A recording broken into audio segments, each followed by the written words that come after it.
Hello again, my name's Gabe Zolna. Well, here's one of those jewels that I received that I really believe you're going to enjoy. And this is in reference to one of the postings that I made. It was MVI 1204, and the title was Democrats, I believe, are all mentally ill. And here's what this individual wrote.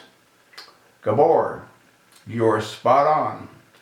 In my 71 years of life on this earth, I have been blessed to have traveled and or lived in many countries of the world, including France, Madagascar, Congo, Cameroon, Equatorial Guinea, Kenya, South Africa, Thailand, Burma, Laos, North and South Vietnam, all of Central America, parts of South America, Okinawa, Japan, Romania, and others.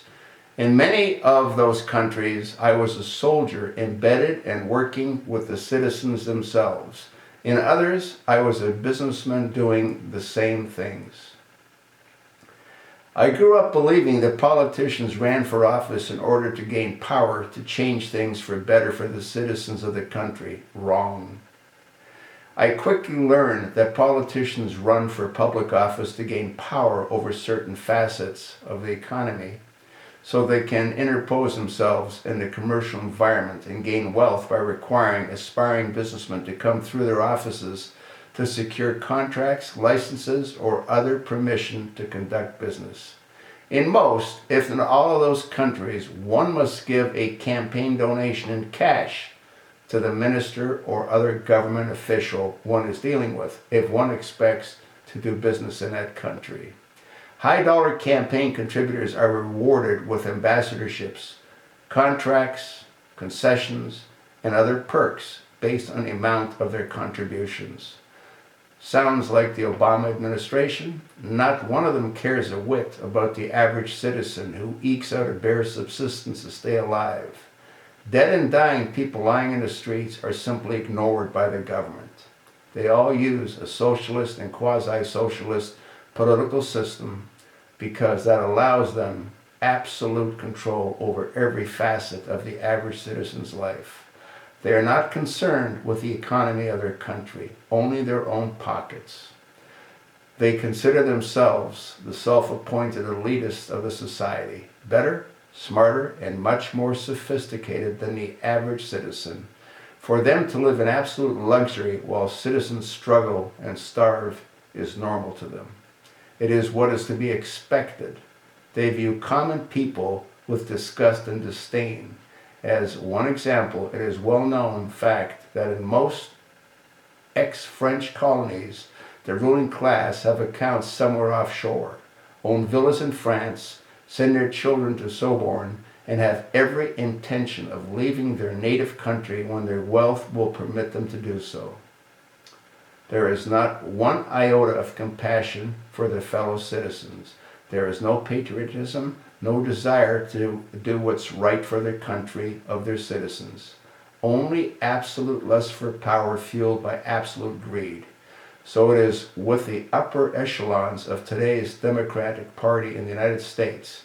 Consider Barack and Michelle's luxurious vacations at taxpayers' expense.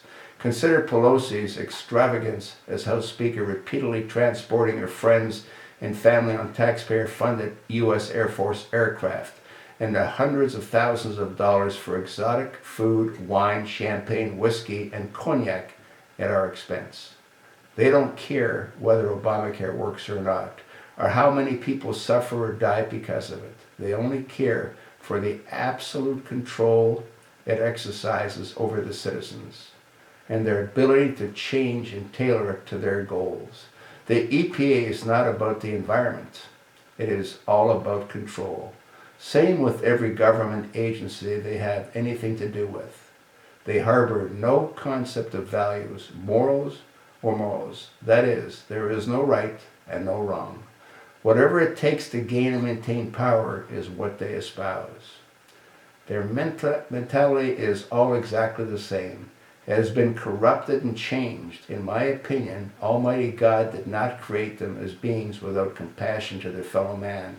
This is a learned behavior and an example of mental perversion caused by a godless environment and lack of belief and faith in God. In short, Democrats are mentally ill, just as you and Michael Savage said. Hey, is that a great piece of literature?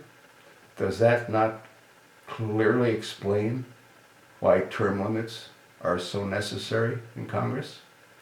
Does that not clearly explain why so many of our congressional leaders that serve the American people have learned how to become multi-millionaires?